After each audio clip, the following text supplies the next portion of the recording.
before we get into the movie, because I really want to talk about the movie, talk to me a little bit about Freaky Friday. You guys made it through opening weekend, and those kids worked so hard, and the choreography was so lovely. So, talk to me about that experience and what was kind of happening behind the scenes as news. I mean, it was such a stressful weekend for so many people on so many shows. So what was happening at NRACT that weekend? I think we had kind of just set up the plan that we were going to go until we were told it was no longer a good idea to do it. We wanted to make sure that everyone's safety was in the forefront of our minds as far as making choices as to go on or not to go on. And our hope was that we could at least complete the first weekend, and we did. And NRACT being a smaller space, we were able to meet the guidelines every single time up until that point where they said 10 or less. And we went, well, we can't do that because there's more than 10 people in the cast. But I think even just during Tech Week, we were having so much fun that we weren't really in that mindset of we're going to close. You know, we thought we're going to do this. We're going to have a blast every single time we go out on stage, and they did, and they rocked it out every time. So it was a great experience, and I'm just very thankful we got that first weekend in. I am too, because it was such a joyful show. I did share the Spotify playlist with people so they could hear the music, because it really is fun. And I think people can watch it. I don't know, it's probably on Disney Plus, but there is a movie version of the musical people can stream with their kids that might be fun to watch. So yeah, do that. We talked a few minutes before we went on. In addition to your choreography work and your acting work, you're a lead standardized patient with the Board of Anesthesiology. I feel like there's no acting simulation or medical simulation in the world that could prepare people for what we are going through right now. So can you explain to me the type of work that you do with the anesthesiologists, just generally? We can't get into specifics. No. Yeah. I also work at Duke University and for their med school. And one of the things I can say to their credit is we have done a lot of telesim work. So we were doing events where we were speaking with a medical professional over an iPad. And being able to have working conversations that way. It is difficult from like a physical ailment standpoint, just because they can't listen to your heart. They can't take your oxygen level to know what you're saturating at, you know, those kind of things. So that I'm sure is something they're trying to work through and figure out now. How do we do that, and how do we do that to the best of our ability? But I will say my job as a standardized patient is to focus on their interpersonal skills. How do they treat me? Are they really listening? Can they repeat back to me what they heard and show me empathy throughout the entire encounter, that, you know, they are there to take care of me to the best of their ability? And just within the several years I've been doing this, it's one of the most amazing experiences to be able to say that I work as an actor for a living, and I get to do it in a way that I see these medical professionals in the real world using the techniques and listening to the feedback that we have as standardized patients in the room with them. And I'm wondering, you know, when I was at a CTC in Louisville, I had met this company and they do virtual reality simulations using actors, but for businesses who have to navigate difficult talking points or difficult customer service situations.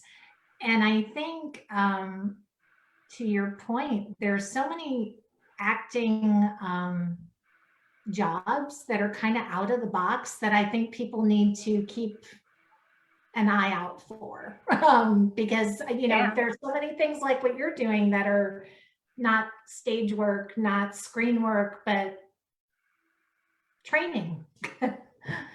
Absolutely. I mean, it's improv without it having to be funny. Like it's really listening and really responding because you have the script, but the other person doesn't. They're going to come in with what they know and how they know how to interact with you. And while you're playing this character, you're also taking notes, like that second brain is working, going, wow, they have really great eye contact. Oh my gosh, they made me feel so comfortable in that moment when they reassured me. And then after the whole simulation is over, I'm able to repeat those things back to them and give them feedback in real time. Or sometimes it's an online submission. So I'm writing down everything I remember from the encounter. And my guess is that moving forward as we navigate this pandemic, everyone in the medical industry and these kind of training simulations that you're involved in, the protocols are going to change, I feel like, in this age of social distancing and physical distancing. It'll be interesting to see how the fields change. Yeah, it'll be cool to be at the forefront of helping figure those out too in the moment of what works in the room and what doesn't, because they can fail with us and learn from those experiences and then not have to do that in the real world, hopefully. So that's what I also think is really special and important about what we do, is that we give them that opportunity to make mistakes without any repercussions. And the same with choreography. I mean, choreography is such an intimate, sometimes touchy-feely thing. I mean, I think about even just the Freaky Friday choreography. And I think that the way we approach fight choreography, traditional choreography, intimacy direction, a lot of those things are going to change, and maybe some of the protocols are going to change as far as consent, for sure, as we navigate this pandemic. And maybe that's not such a bad thing. Absolutely. I mean, I think even more so now we're aware of our own physical space and how that affects other people when we get into their physical space. So I hope that what comes out of this is being much more self-aware and much more open to dialogue about it and asking permission. Now let's talk about your movie, because this is very exciting. We don't usually have a movie star on RDU on stage, but let's talk about Oh Crappy Days. So tell me about the film. I feel like the subject of OCD is, you were trending before you knew you were trending, but this OCD subject matter is such a thing right now as we're all isolated in our houses. And so talk to me about what the movie is about and how it speaks to what we're going through right now. Wow. Let's see where to start. So we started this project about 7 years ago with the short film. It was just one section of what ended up in the feature-length film as well. But when we were going to all of the film festivals, what we kept getting asked was, what happens to them after their date? What's the next thing? What happens? So Lance Bacon, John Lance Bacon, our director, writer of the film, he wrote his whole experience. What is Jared going through? Jared is the lead character while trying to find love. And we shot the film last year. We went into post-production. We finished post-production in January, and we started our crowdfunding in February and March. And all of our events, it seemed to be that we were running into a snowstorm. Was the night we were supposed to be at Emerge, so that didn't happen. And then, of course, the pandemic started, and we found ourselves crowdfunding from home. And what we noticed was that the story really spoke to a lot of people, that here's someone who is limited only in the fact that he has this thing, his hands, that he has to keep clean, and how it gets in the way for him and how he hides it from other people until he finds that person who really understands. And I think now more than anything, we're in a time where we need to be open and honest and be so hyper aware of our own cleanliness in order to be healthy, but to keep others healthy. So while the story focuses on Jared's OCD and Jared as the main character, I think it also speaks to a bigger message that, you know, yes, he can find love, anyone can find love, but also it's about taking care of ourselves and others. Absolutely. So I love the idea of crowdfunding, because when you think of a traditional movie financing kind of proposition, there's usually big producers involved that are going out and soliciting big business people to invest in their movies. And in this movie, anybody can invest in it. And I love that. So how can people be a part of this film by making the investment? Where is the crowdfunding at this point? Well, we reached our 80% goal with Seed and Spark, which was the group that we did our crowdfunding through. Our official crowdfunding has since closed, so the Seed and Spark page has closed. But if anyone is interested in finding out more about it, they can watch the short on online on YouTube, as well as I think it was on Amazon Prime at one point. Hopefully Lance and Steve will chime in and say whether it still is. But Dagtype Films, DAGTYPE Films at AOL.com. That is how you can get in touch with Lance and Steve to find out more about the project. And we'll put the links in when I post this on our DU on Stage, which will be later tonight or tomorrow, or even in the comments after we're done. I'll put the links in so people can find the film and get more information. And when will the film be released? Because there's the short version now. That is the $1 million question.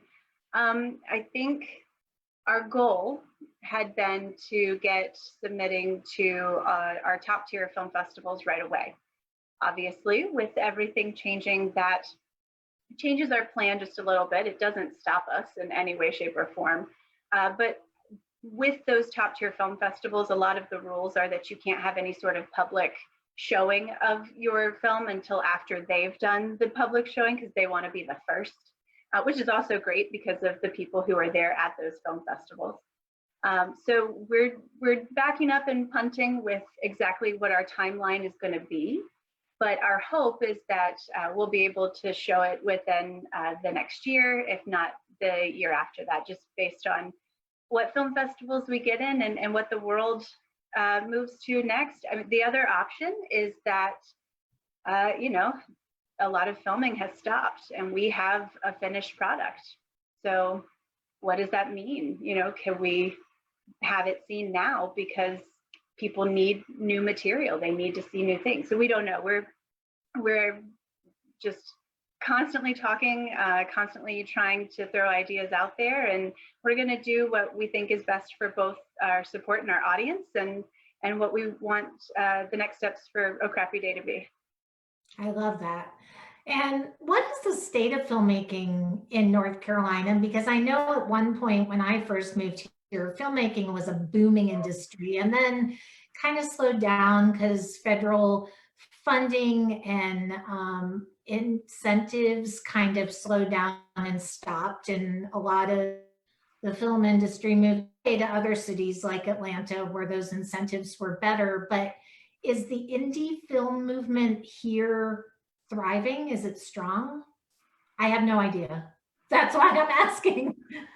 I'd like to think so. I'd like to think it's growing again. Yes, you are right. It used to be booming. I would say there was so much work, film, television, just everything was going on, especially around Charlotte and Winston-Salem and Wilmington. And then, of course, when things changed, all of it went away to Atlanta. Now, that's not to say that Atlanta is not hiring outside of its bubble. So, of course, many local actors here are constantly getting auditions and work, and they just have to travel. But I will say that prior to all of this going on, Wilmington was starting to have a lot more filming happening down there, TV shows as well as feature movies with big names attached. And then the commercial industry around Charlotte has stayed about the same since so many big companies are in that area. So there's a lot of commercial work to be had and a lot of industrials and training videos. So I'm hoping that even though right now most everything is shut down, that when we ramp back up, that North Carolina will start to continue the path that they've been on in the past couple months of bringing more film work back to this area. I love that. And then in addition to being an actress on stage and on camera, you have choreographed so many shows, including Freaky Friday. So what do you take into consideration when you are taking on a show like Freaky Friday, for example, because that's the most recent one? And how does dance really move a story forward? How does it enhance the storytelling?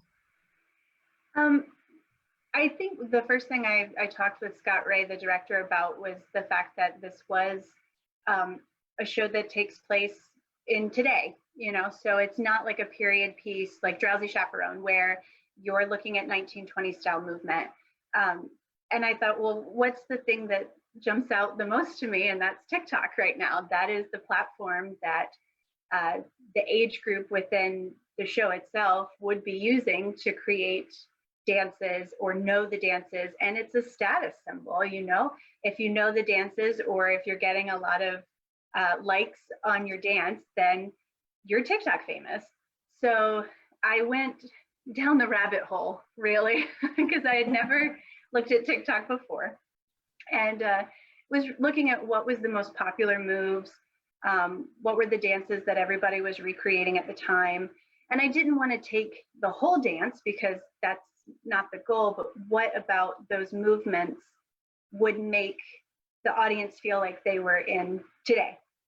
And a lot of times, the great thing about working with teenagers is they'll tell you right away whether or not that's a cool move or it's not. And I welcome the feedback.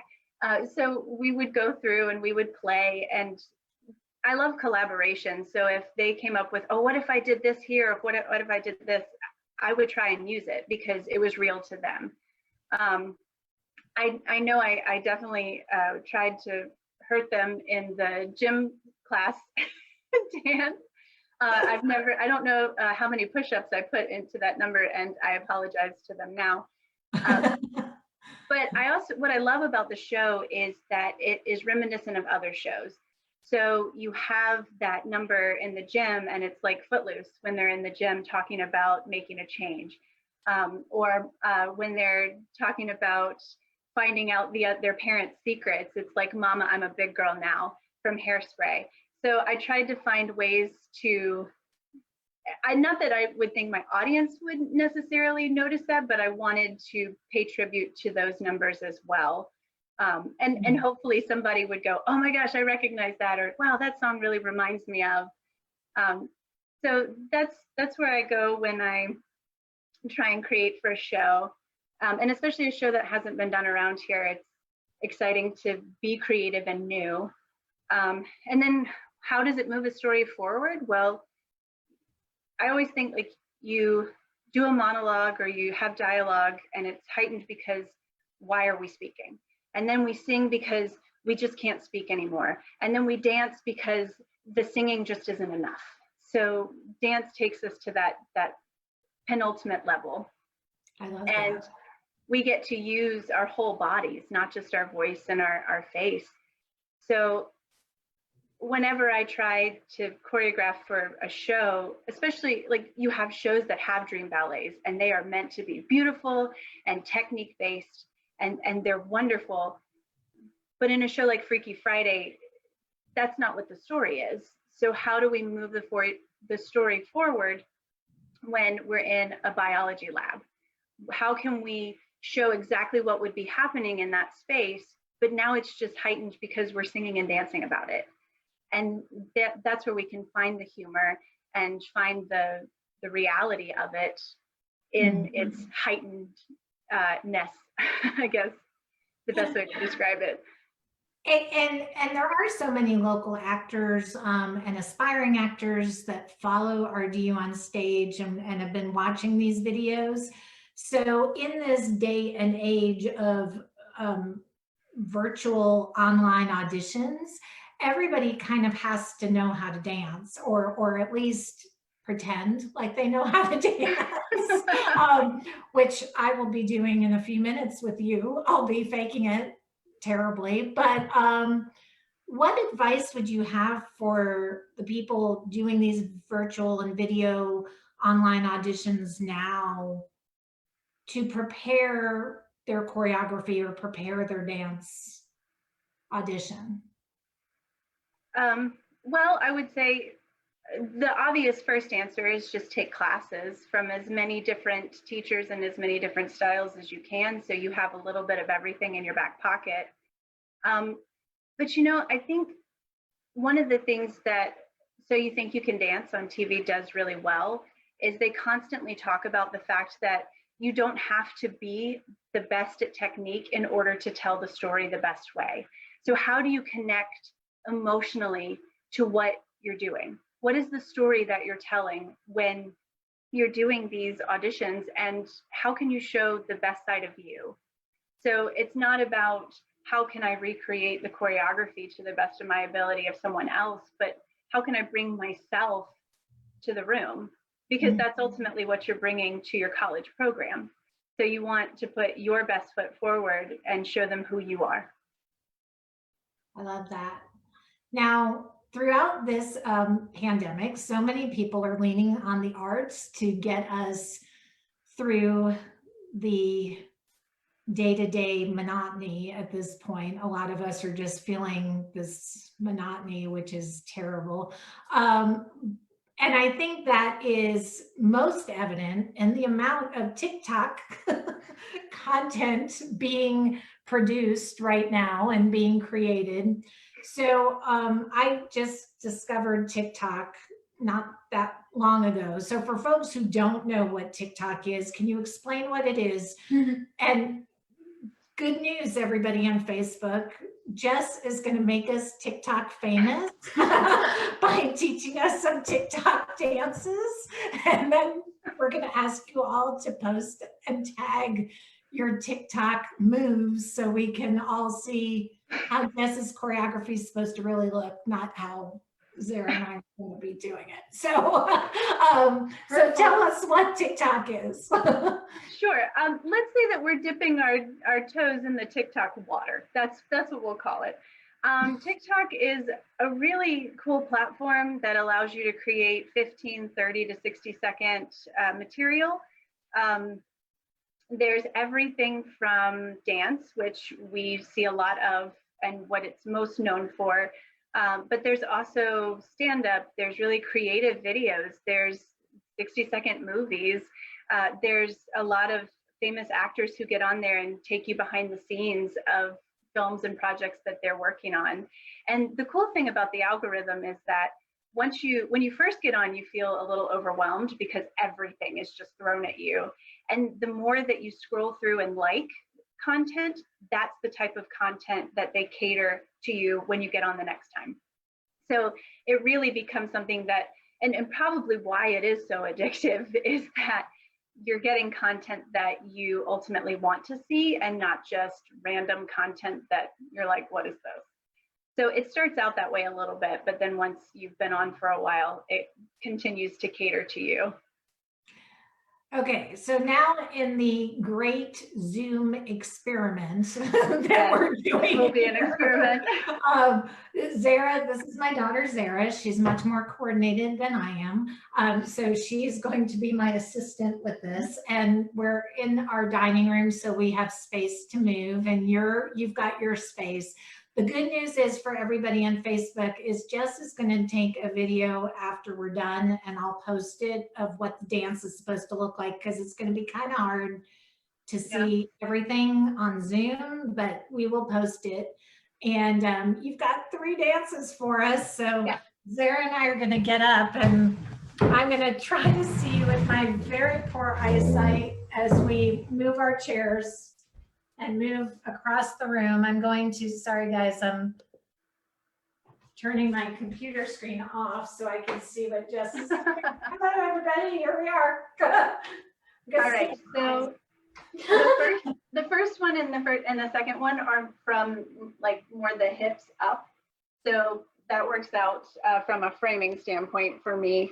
The third one is a little more full body. So I'll do the best I can. And like Lauren said, we'll try and get it taped and official later. The very first one I found cracks me up because I think a lot of people watching know what the Macarena is. And this has now become a every beat challenge with hammer time attached to the beginning of the song. So I'm just gonna teach you the Macarena part, which if you already know it, great, it's just super fast. And then at the end, it ends with the whoa, which I like to think of as, because I put ridiculous names to things and they stick in your head, the juggle, catch and whoa. So it's like if you juggle and catch, then it makes it a little easier if you've never done the whoa before. So it's like juggle, catch. And everyone under the age of 20 right now has just groaned. I know, it's okay, I accept it, and I still love you. All right, so with the Macarena, it's that you start with your right hand out, palm up, left hand out, palm up, lift your right hand, lift your left hand, and then doing it slow, your brain stops. You boom, boom, boom, boom. Then you cross your right hand. So your right hand's always first. Your left hand goes across to your shoulder. Then you come up to your head with your right hand. Left hand head. Across your body with the right. Across your body with the left. Right on the hip. Left on the hip. And then in the music, it goes like a zig zig ah kind of, I'm pulling Spice Girls reference. So then it's like a little shimmy and then a whoa. Okay. So that's right hand, left hand, flip, flip, right hand to the shoulder, left hand to the shoulder, right hand to the head, left hand to the head, right hand across your body, left hand across your body, right hand to your hip, left hand to your hip, then you can shimmy, shimmy, whoa. So the tricky part, say what? We got through it. We didn't got through it. So the idea with it is it then goes really fast in the music. So you just have to turn your brain off and it goes 1, 2, 3, 4, 5, 6, 7, 8, 1, 2, 3, 4, 5, 6, 7, 8, 1. Okay. Are you gonna expect us to do it that fast right now? Or are we just Well, I was gonna play the music for you and so you can hear it with the music so you know how it goes. Unfortunately, I have a tempo app, but it doesn't slow down TikTok songs. So we could just try it once or twice with that and then we'll move on to the next one. Here we go. All right. And I'm hoping you guys on Facebook are watching and participating. This is, the interactive part of the video. Here we go. So I'm gonna do this and then like throw it. So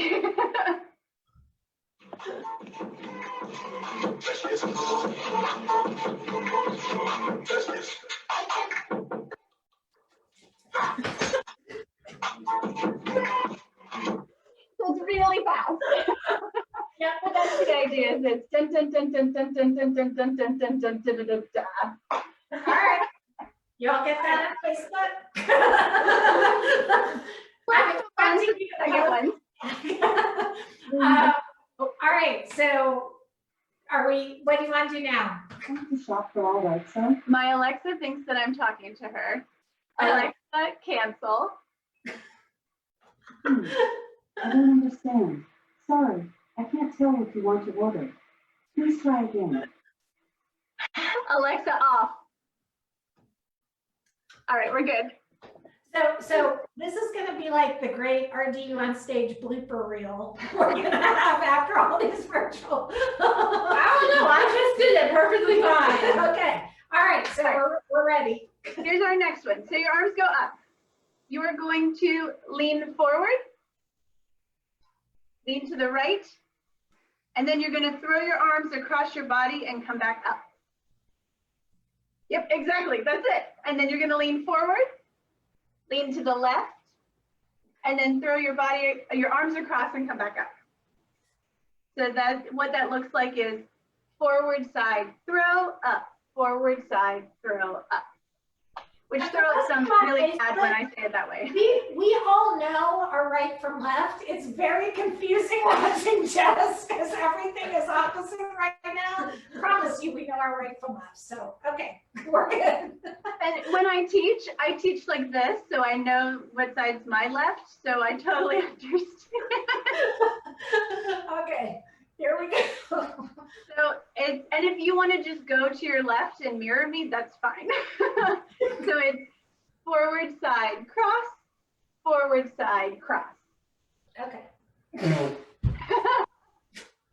Forward, side, cross. And then repeat it the other direction. Forward, side, cross. Beautiful. That was wonderful. As we're running into each other. Your right elbow, your left elbow. Oh. So both. You're going to bring up right, Like this. left. And you can pop it out if you want to get fancy with it. Pop, pop. And then you bring your arms up and up. And then you shimmy your hips. There's a lot of shimmying on TikTok. I don't know about this whole situation. Okay.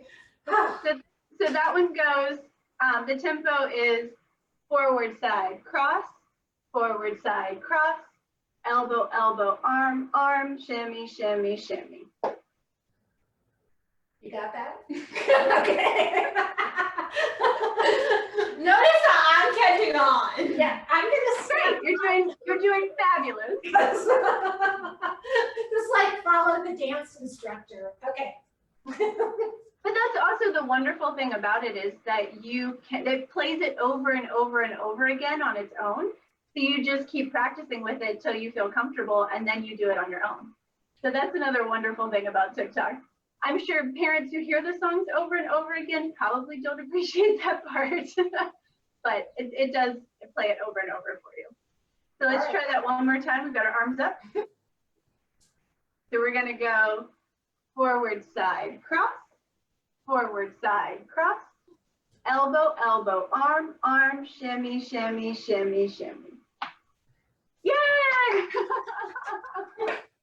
All right. And see if I can find the music for that one. And like we said on Facebook, Jess is gonna post videos of all of these dances for us, and then you can practice them at home and then make your own TikTok videos and tag us at RDU on Stage. We now have a TikTok account, and so I wanna see them. Alex, I know you're on here. You're the king of TikTok, so I better see these moves. Oh, yay. Oh, I'm excited. All right, so let's see. Let me double check this is the right one. All right, ready? You get your arms up, you're ready to go. Cross, lean and cross, elbow, elbow, arm, arm. I didn't understand we were doing it. Oh yeah, we got through it. Sure we did. Okay, I hope that one goes. Okay, I feel like this third one is gonna be a little bit harder because you said you were gonna work us out a little bit with the cardio. Yeah. So again, you can totally, you can do this as high or as low cardio as you want. It's the song that's trending right now for the weekend. So let me see if I can get more of my feet in the picture. And it's more along the lines of a dance where you have to count. So you would basically, normally you would run into the space, but for now we'll just go in a circle around ourselves for 8 counts. So you'll run 1, 2, 3, 4, 5, 6, 7, 8. And then you're going to I'm going to do my right foot. But if you do your left foot in order to mirror me, that's totally fine. And basically what you're doing is you're jumping, or the low impact version is that you're stepping out and across, and that's without any jumps. So it would be out first, going 1, 2, 3, 4, 5, 6, 7, 8. How do I mess that up? Out first. 1, 2, 3, 4, 5, 6, 7, 8. And then you'll repeat it, but now on 1 and 5, you're going to give me rainbow arms. So what that looks like is 1, 2, 3, 4, 5, 6, 7, 8. Okay? Then you're just taking that same foot. So every time, now you're bringing it in, and you're just going to tap your toe in the same beat. So it'll be 1, 2, 3, 4, 5, 6, 7, 8. But with that, you're going to swim. So you've got 1, 2, 3, 4, 5, 6, 7, 8. But that's it. That's the end of it, because then they lift them and jump, and we don't have to worry about that. But you can give us any jump you want. And hammer down, okay. So if we put all that together slow, remember you run in a circle for 8. You just do the legs for 8. And then on the second count of 8 with the legs, you've got the rainbow arms. And then you bring that foot in to swim. And then you jump. We're using the same foot for all of this? Same foot. It's never the other leg. That's also a good thing with this. Although later, if you do this a million times, you'll feel very off because you didn't do both sides. Okay. So let's go 5, 6, 7, 8. 1, 2, 3, 4, 5, 6, 7, 8. 1, 2, 3, 4, 5, 6, 7, 8. Arms 1, 2, 3, 4, 5, 6, 7, 8. Swim 1, 2, 3, 4, 5, 6, 7, 8, and jump. Oh wait, we forgot to jump. I was so happy I got through. How'd it go? How'd it go? I forgot that ending part. Yay, good. All right. We did it. So then I'll just play it with the music because it is a little bit faster. All right. All right. Here we go. So it starts, it'll give you an 8 count in. So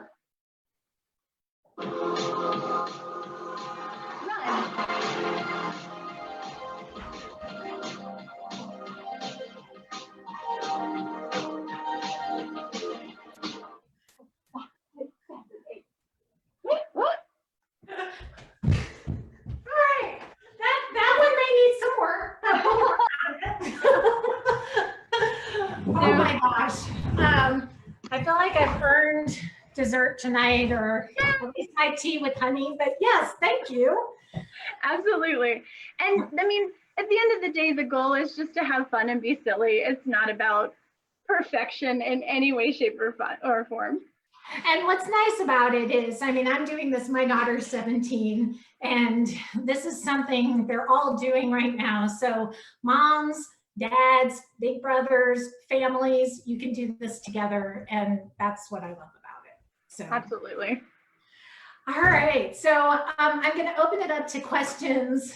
Tim Montclair, Tim is saying not with his back. You know, well, that's you can fair. modify this from your couch. Just do the arm movements.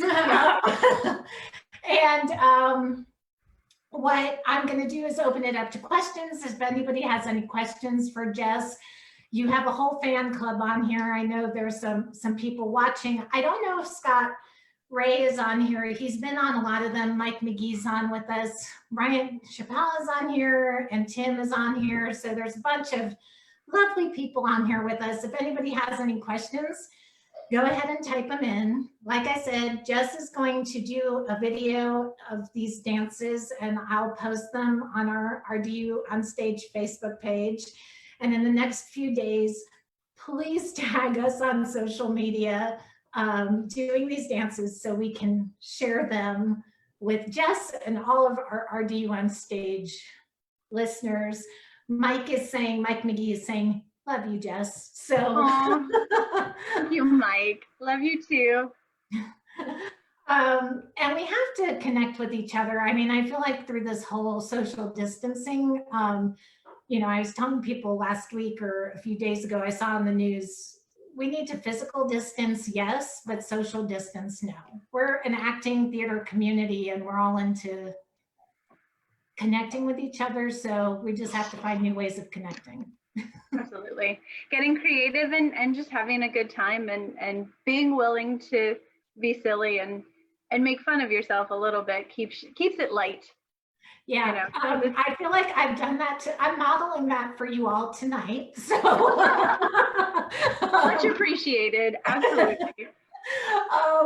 Well, I don't see. Okay. Tara Nicole Williams.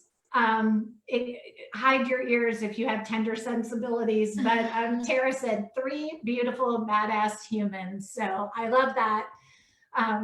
Tara, I'm going to rope you into doing some sort of fight choreography class for us before all is said and done. So anyway, thank you so much, Jess, for doing this with us. I will put links to the film so people can find it and watch the short version of it.